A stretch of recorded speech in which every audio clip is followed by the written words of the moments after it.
Next up, we have Nihad Awad. Nihad is the executive director and co-founder of the Council on American Islamic Relations, CAIR, the largest nonprofit Muslim civil rights and advocacy organization in the United States. A few days after September 11th, 2001, Mr. Awad was one of the few American Muslim leaders invited by the White House to join President Bush in a press conference at the Islamic Center of Washington, the oldest mosque in Washington, D.C. Mr. Awad has testified before both houses of the U.S. Congress, most recently at a Senate Judiciary Committee hearing on matters involving Muslims in America. He has also spoken at educational institutions including Harvard, Stanford, and Johns Hopkins University. He was also a featured speaker at the 2002 Routers Forum on Global Cooperation at Columbia University's Graduate School of Journalism. In addition, he actively works with local and national interfaith leaders and organizations in the interest of promoting positive relations among people of diverse faith communities.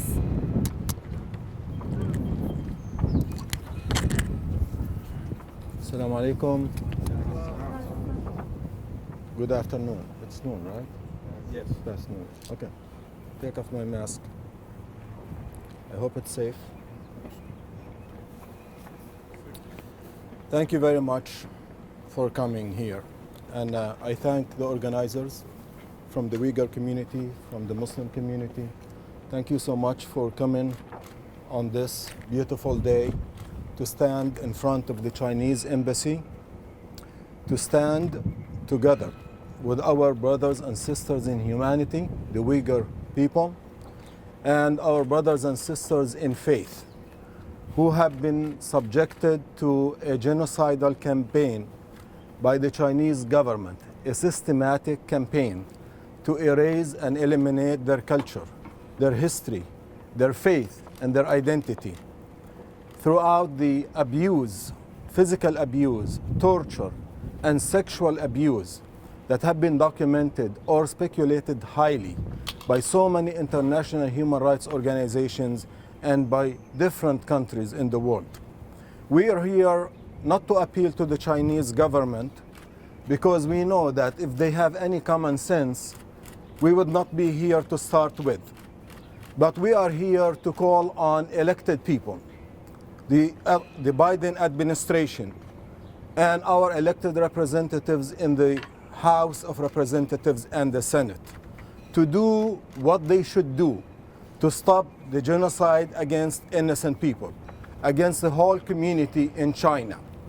And we ask the Biden administration to fulfill its promise to put human rights on the top of their agenda and call it and designate it as genocide. The campaign that's conducted by China is no less than a genocide. And to urge the Congress, as my dear brother said, to urge the Congress to pass the Uyghur Forced Labor Prevention Act. This can be done when you call your member of Congress who represents you in your district. Call them, spend a few minutes to exercise some action, because we cannot be silent. In the face of brutality, silence is betrayal. We will be betraying our brothers and sisters in humanity and the Turkic activists from the Uyghur community and the Turkic community. We will be betraying them if we just think that China is too big to be pressured. I believe China is and can be vulnerable to the pressure from simple and regular people like you and me who are watching. Do something. Your children are watching. Humanity is watching. Never be discouraged by your small number. You are powerful because you have a conscience. You have a voice. Exercise it. When you buy any stuff, look at the label. And when you see it's made in China, look for alternative. Look for alternative and send a message to China. This small campaign can grow into a global campaign which will deliver a message to the Chinese government that we will not tolerate abuse against any minority in the world, whether it's within our midst or far away as China. Thank you very much for being here, and I hope that This is just the beginning. We're not going to go away. This is just the first of many protests that will be here and will be, inshallah, other places. But never underestimate what you can do to support your brothers and sisters in humanity and faith. Thank you.